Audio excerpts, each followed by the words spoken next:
आपके घर की एंट्री ओके, अगर ईस्ट साउथ ईस्ट की होगी ईस्ट तो साउथ ऐसे घर में कभी पीस हो ही नहीं सकता। हम्म, ऐसे घर में हमेशा एक चर्निंग बनी रहेगी। ओके, आप घर में एंटर हुए, बहुत सारे आते हैं ऐसे मेरे पास कि मैम हम घर से बाहर तो ठीक रहते हैं बट हम जैसे ही घर में एंटर हुए पता नहीं सडनली क्या हो जाता है। घर की वाइब्स ही ऐसी हैं कि हम घर में घुसते ही कुछ भी बात नहीं और लड़ाई हो जाती है। ओके, तो वो चर्निंग की एंट्री है east south east. East south east की एंट्री हो, ईस्ट साउथ ईस्ट का आपका बेडरूम हो, दूसरा कारण। तो east south east is the direction which is complete churning. तो वो हस्बैंड वाइफ के बीच में चर्निंग बनी ही रहेगी। इसके अलावा जो एक और चीज आती है वो आती है घर में एक्सटेंशन।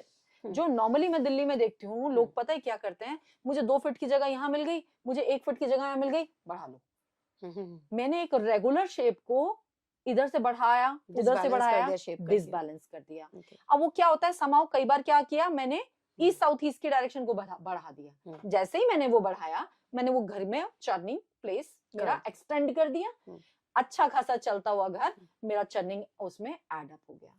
अच्छा मैम, या फिर कलर्स, इसमें दूसरी चीज कलर्स फिर मैटर करेंगे। अब ईस्ट साउथ ईस्ट की डायरेक्शन है उससे एंटी कलर, अब आपका जोन है ईस्ट साउथ ईस्ट से हम आ जाते हैं आपका एयर एलिमेंट का जोन है। अब मैंने यहाँ रेड कलर लगाया, मैंने कोई इस तरह के ग्रे कलर लगाए हैं, वो लगाया तो वो भी मैटर करेगा, तो चर्निंग तो अपने आप ही हो जाएगी। ठीक है, तो वो चीजें हैं। तो घर में अगर लड़ाई झगड़ा हो रहा है तो अपनी डायरेक्शंस पहले चेक कर लो, कलर्स कहाँ आपने क्या लगा रखे हैं, पेंटिंग्स क्या लगाई हुई हैं, और आप बेडरूम आप सो कहाँ रहे हो, वो बहुत मैटर करता है। क्योंकि हस्बैंड वाइफ की रिलेशनशिप में तो बहुत ज्यादा मैटर करता है बेडरूम आपका कहाँ ओके, है। ओके मैम, ठीक है मैम। और मेरा अब आपसे नेक्स्ट क्वेश्चन ये रहेगा कि जैसे वास्तु पे हम बात कर ही रहे हैं और आज का हमारा टॉपिक भी वास्तु ही है, तो मैम जैसे घर आज के टाइम में स्पेशली दिल्ली, हर बड़े शहर में तो होता ही है, लेकिन स्पेशली दिल्ली में क्या है मैम कि फ्लैट्स बन रहे हैं या कहीं भी आजकल लोग मकान लेना भूल गए, क्योंकि मकान एक तो महंगा भी बहुत हो गया है, बिल्कुल। सबके बजट का नहीं है। और दूसरा ये है मैम कि वास्तु जो हम देखते हैं जैसे बिल्डर्स बना देते हैं, ठीक है, चलो माना मकान तो लिया तो उनका अपना है, वो वास्तु अपने हिसाब से करवा सकते हैं, लेकिन मैम अगर बिल्डर्स की बात करें हम, तो वो फ्लैट्स अपार्टमेंट बनाते हैं, स्पेस एक ही होता है, उस पे अपार्टमेंट फ्लैट्स बहुत सारे बन जाते हैं, बहुत सारी फैमिलीज रहती है, लेकिन सबका क्या होता है, मैम हमने तो वास्तु के अकॉर्डिंग हमारा पूरा बिल्डिंग बन के रेडी हुआ है, कोई प्रॉब्लम ही नहीं होगी, पूरा वास्तु एक्सपर्ट हमारे साथ है, वो करते हैं। तो मैम हर हर बिल्डर ये बोलता है, कोई नहीं बोलता कि हमने वास्तु के अकॉर्डिंग करवाया नहीं है, ठीक है।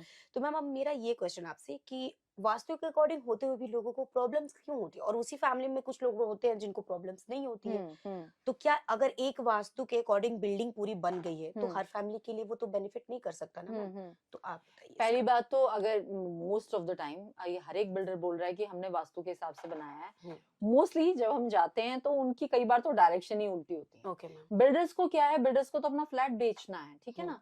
कई हैं, ऐसा नहीं मैं सबकी बात कर रही हूँ, कई हैं ऐसे जो कंसल्ट करके बना रहे हैं, बट कई बार क्या होता है कि एक वो कहते हैं ना जिसका जो काम है वो वही इसको प्रॉपर कर सकता है, तो डायरेक्शन देनी नहीं आती। हम लोग पूरा डिग्रीज के हिसाब से ग्रेडिंग करते हैं। आपको नॉर्मली मेरे पास जो लेआउट आते हैं तो उसमें वही क्या कोने में डायरेक्शंस लिखी हुई हैं या ईस्ट एक आपने दिखा दिया। जब हम साइट पे जाते हैं तो वो डायरेक्शंस उससे काफी डिफर करती हैं। ओके, तो वो जब वो डिफर करती हैं तो एक्चुअल सिचुएशन निकल के आती है सामने की। तो सारी चीजें ऐसे कई बार तो बहुत ही गड़बड़ होते हैं, कई बार कम गड़बड़ होते हैं, बट होते हैं। अब बिल्डर्स भी क्या है आजकल कंसल्ट करके बनाने लगे हैं, मेरे खुद के साथ बहुत सारे बिल्डर्स काम कर रहे हैं, तो प्रैक्टिकल नोट्स पे उनको नॉर्मली मेरा तो यही सजेशन है कि आप जब इतनी बड़ी बिल्डिंग बना रहे हो, ऑब्वियसली आप भी चाहते हो कि मेरे फ्लैट बिके है ना, बिल्कुल तो और जो आज के टाइम पे जो मैं देख रही हूँ मोस्टली लोग अवेयर हुए हैं और अपने साथ एक ना एक वास्तु एक्सपर्ट आप लेके जाते हो, ठीक है।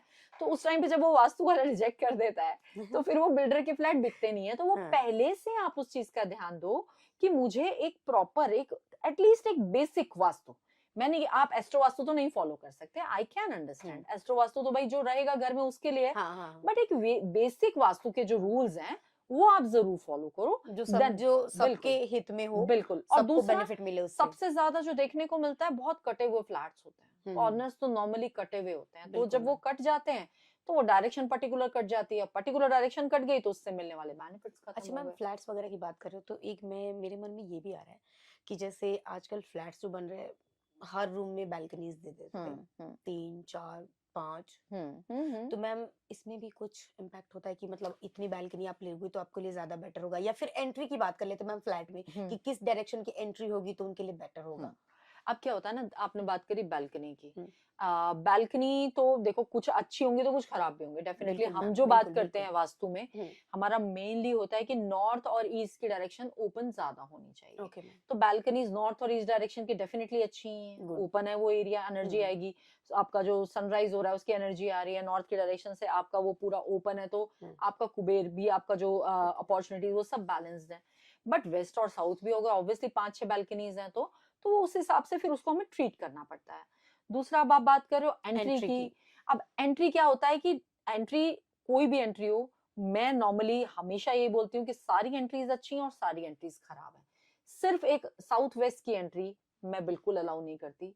साउथ वेस्ट और साउथ साउथ वेस्ट की एंट्री हम अलाउ नहीं करते। इसके अलावा आप कोई भी एंट्री ले लो, ट्रीट होती हैं, और अलग अलग इंसान को अलग अलग एंट्री सूट करती हैं। कई बार लोगों को साउथ की एंट्री बहुत अच्छी सूट करती है, कई बार इन लोगों को नॉर्थ की एंट्री भी सूट नहीं कर रही है, ये मैंने देखा है।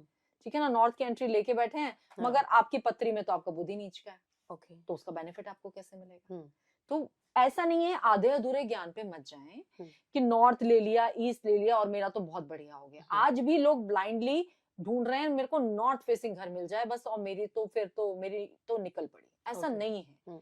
नॉर्थ आप ले तो रहे हो, सबसे पहले अपनी पत्री तो चेक करा लो, आपको नॉर्थ की डायरेक्शन सूट भी करेगी कि नहीं करेगी। आज ही मॉर्निंग में मेरी एक इंटरनेशनल कॉल थी, तो उसमें उनका क्या था कि उनका एस्ट्रो वास्तु ही था, तो उन्होंने उनकी पत्री में ईस्ट जो उनका सूर्य था वो नीच का था। And somebody suggested to him कि नीच का सूर्य है तो तुम ईस्ट फेसिंग घर ले लो, तुम्हारा उसका ना वो बेनिफिट्स वहां से वो बैलेंस हो जाएगा। हाउ? मैंने कहा गलती से भी मत करना आप ये चीज, आपका सूर्य नीच का है, आपको ईस्ट की एंट्री बिल्कुल नहीं लेनी चाहिए, बल्कि उसकी रेमेडीज आपको उसमें करनी है। ईस्ट की दिशा में एक प्रॉपर, मैं आपको 2-3 चीजें बताऊंगी, वो आपको वहां पर करनी है। तो वो उसको इस तरह से यूज करो। ही वाज सो मच, मतलब वो तो मैम मजा ही आ गया, बहुत इंप्रेस हो गए। तो एक सही गाइडेंस की जरूरत है, लोगों को मिसगाइड करने की जरूरत नहीं। अगर आपको नहीं आता है ना, प्लीज डोंट शेयर। बहुत लोग, क्या हो रहा है आजकल, यहाँ पढ़ लिया, यहाँ पढ़ लिया, यहाँ पढ़ लिया, कुछ समझ में नहीं आया और चौथे को जाके डिलीवर कर दिया। हुआ क्या उसकी लाइफ में जाके? अभी अगर वो ईस्ट की एंट्री ले ले तो उसको तो प्रॉब्लम्स आ जाएंगी आगे। उनसे भी ज्यादा जो उनका चार्ट, उनकी वाइफ का वीक है, तो प्रॉब्लम सबसे पहले किसको आएगी? वाइफ को आएगी। तो ये चीजें सोचने वाली हैं। डायरेक्शंस आप एंट्री जो ले रहे हो सारी अच्छी हैं। अब आप लोग कहते हैं नहीं साउथ नहीं लेना, साउथ नहीं लेना, साउथ लेना। भाई साउथ दिल्ली सबसे ज्यादा फ्लरिश कर रहा है, साउथ इंडिया सबसे ज्यादा फ्लरिश कर रहा है, व्हाई नॉट साउथ? क्यों नहीं? सारी डायरेक्शन अच्छी हैं, साउथ वेस्ट और साउथ साउथ वेस्ट नहीं होना चाहिए। वो बहुत बड़ी प्रॉब्लम आ जाती है। अच्छा मैम, अब मेरा एक और इम्पोर्टेंट है जो हर कोई से कनेक्ट कर पाएगा, बिजनेस क्यों नहीं चलता मैम, ये बताइए।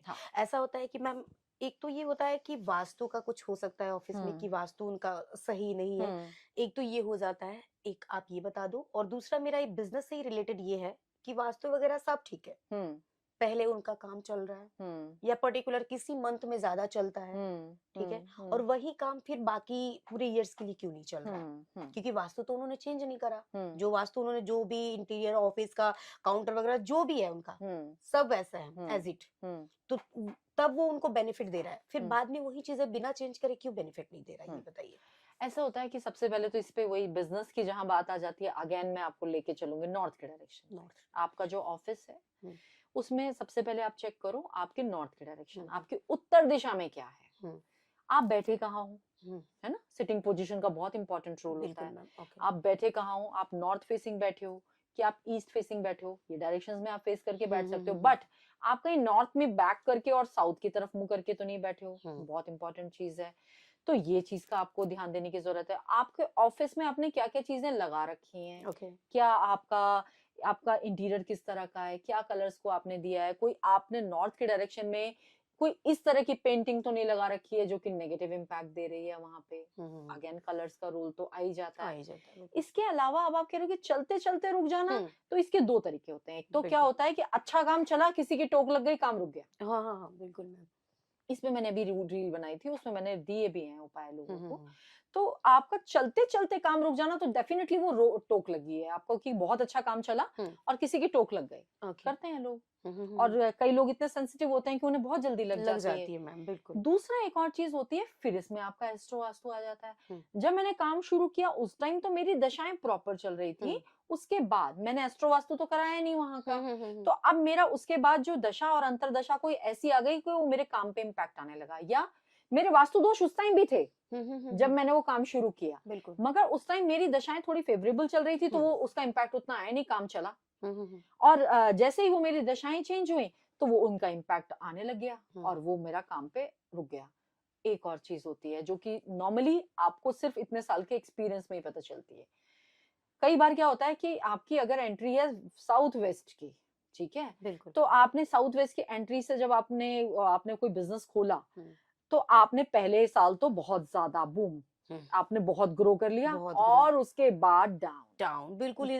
हाँ, स्टॉप बोलते तो हैं वो जिसको। चीज आपका क्या होता है, राहु आपको इल्यूजन्स में लेके जाता है उसके बाद आपको पटकता है, क्योंकि साउथ वेस्ट की डायरेक्शन इल्यूजन्स आपकी राहु की डायरेक्शन है। तो राहु एकदम से क्या करेगा, it's a very unpredictable planet और ऑल ऑफ अ सडन चीजें होती हैं। शुरू में तो आपको दिखाएगा, एक वो जो कहते हैं ना हसीन ख्वाब आपको दिखा दिए और उसके बाद लाके आपको पटक दिया, फिर आप ग्रो नहीं कर पाते, फिर आप वो डाउन डाउन डाउन डाउन